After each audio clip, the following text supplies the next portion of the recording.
Hello, everyone. My name is Brendan Moore. That noise you're hearing is my ventilator. And welcome to Fumba Friday on Page Turners They Were Not, my Star Wars podcast. As promised, here is my reaction to the Episode 9 teaser. Now, unfortunately, I had a doctor's appointment this morning, and I wasn't really in the mood to get up really early to watch the Episode 9 panel at Star Wars Celebration in Chicago. But rest assured, I will give my thoughts on the panel at a future date. But this morning, as I was getting ready to go to my doctor's appointment, I did get a chance to watch the teaser. Now, before I started watching the teaser, I did hear what the title was. But because that came at the end of the teaser, we'll get there in a minute. But my reaction to the title was joy and befuddlement at the same time, as I'm sure it was for many of you. Now let's jump into the teaser. This was a pretty good teaser. I was out of sorts after watching it, having trouble forming a coherent sentence because I was not prepared for some of what the teaser contained. So let's begin. We start with Rey. Rey is on a desert planet of some sort. No stranger to Star Wars. I don't want to get too deep into overanalysis, and to be true, or to be truthful, I should say, I've only watched this teaser 3 times. But it would seem to me that this is not Jakku, or at least it's not a part of Jakku we've seen. I think it may be Tatooine, but I don't want to get too deep in there. So, Rey is standing in a field,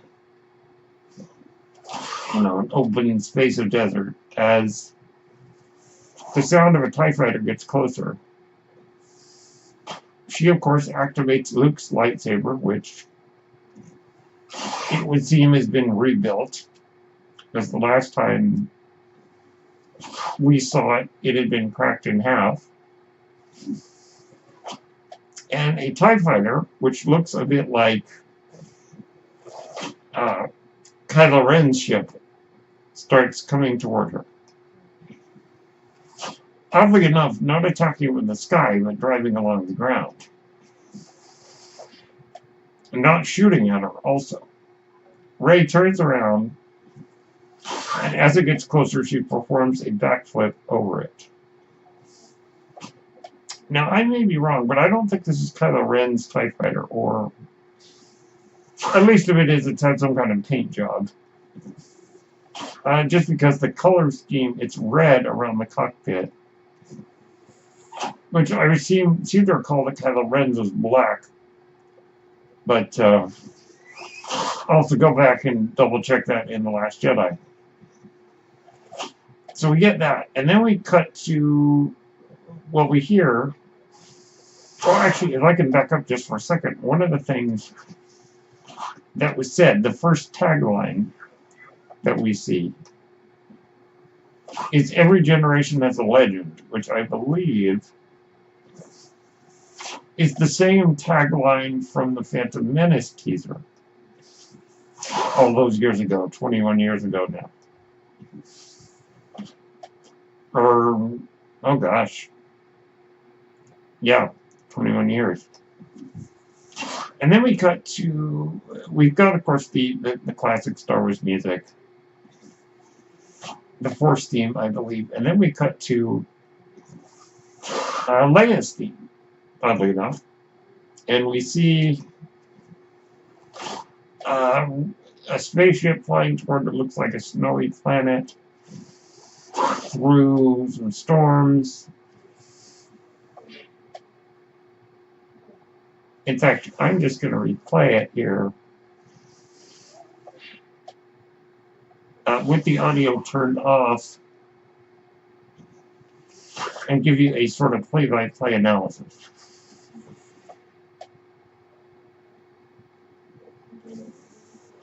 So as I said, we start out, of course, with rain and desert.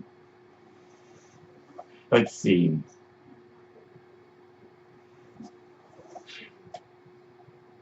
Yeah.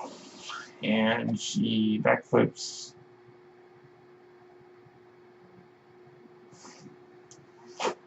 Over it. She gives it sort of a running start. And then does a backflip over it. And then says, "This Christmas." And get the Leia's theme with the ship flying toward a city on what looks like a snowy planet. Then we get a shot of Kylo Ren attacking somebody in a forest of some sort. Not exactly sure who he's fighting. Let me just recap it really here. I'm watching it again because I haven't watched it so many times I know exactly what's going to happen. Yeah, city on a snowy planet. Then we get Kylo. Yeah, he's attacking someone in a forest, followed by some shots of what look like Kylo Ren rebuilding his mask. Or somebody else rebuilding it, which as you recall, he shattered in the last one. And then we get Finn and Poe standing on what looks like the same desert planet, followed by a shot of BB-8 next to what looks like a droid. And then we get a shot. Chewie is sitting next to someone in the Millennium Falcon's cockpit. And Chewie throws his arms up like he's panicking. And who do we cut to? Lando Calrissian in the pilot's seat of the Millennium Falcon, screeching with joy as he did back in Return of the Jedi. And it looks like it's hard to tell what he's wearing, but it looks like he's wearing yellow. Which I wonder if that will be his same outfit that he wore in Solo. I am so pleased. I knew that Lando would be returning, as they had announced that Billy D. Williams was reprising his role.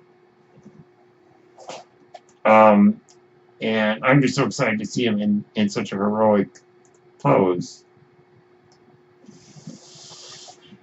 Then the Millennium Falcon exits hyperspace, followed by a tagline that says, "The saga comes to an end."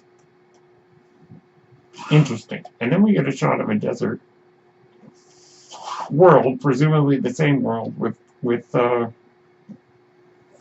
almost like little poles stuck in the ground, with a bunch of little speeder bikes chasing toward the camera through some explosions, perhaps creating their own explosions, shooting at stuff.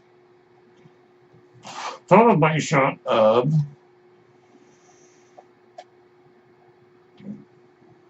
Finn piloting some kind of vessel, little speeder with, I think it's Finn, or Poe is piloting it. Finn is behind him with the C-3PO, holding on to some kind of central pylon. Followed by a shot of an A-wing crashing. Oh, and you know what? I just realized the next shot is somebody's hands, I'm not sure who, stroking a medal. And I was wondering, what is that? And I think it may be one of the medals that Leia handed out at the awards ceremony at the end of the original film. Now, I'm assuming the hand stroking it is Leia. She might be stroking the medal that she gave to Han, or the one she gave to Luke. Followed by a great shot of Leia hugging Rey. Very nice. And then looks like Rey, Finn, Poe, C-3PO, BB-8, that other little droid, and Chewie standing in some kind of grassy field. And then we cut to, oh, it's the same world where they're looking over an ocean, a beach, and there is something in the distance, some kind of rock formation. I'm wondering if it's pieces of the Death Star, because it's kind of got a concave sort of shape on it. So it's either a piece of the Death Star or it's a piece of Circular Base. Though I'm inclined to believe, if I had to go out on a limb, they could be on Endor, looking at the debris of the second Death Star, or on Yavin overlooking the debris of the first Death Star. I don't know, it's what it might be. And then followed by the ending sound of the trailer. The one that is sure to cause the most speculation, a very familiar cackle. The cackle of Darth Sidious, aka everyone's favorite evil ruler, Emperor Palpatine. Ah, yes. I don't even want to begin to suspect what that may be about. But clearly Emperor Palpatine's presence is going to play a big role here. And, of course, Ian McDiarmid is always great whenever he's in Star Wars. I don't know if I want Palpatine to be alive, but I wonder if he's figured out some method of cheating death, whether it's like the Sith version of a Force ghost, or maybe just him in a holocron, or something like that. And there we go. And then, of course, we get the title, Star Wars Episode 9, or in this case, just Star Wars, The Rise of Skywalker. Ah. Well, remember my theory that I shared, that it's possible that Rey may take on the mantle of Skywalker in the name, and in a way be posthumously adopted by Luke? Maybe that plays something into it. But there's so many things it could mean, I don't even know where to begin. So those are my thoughts. I am excited. I think this is a marvelous teaser. I had no idea what we were going to see, and I was completely blown away. Now, it's just a teaser. You know, this says nothing about the quality of the movie. I think, personally, this is a great way to get people excited. And I am very jealous for the people who were there in the panel who actually got to witness this before anybody else did. Or rather, at the same time, many fans got to see it.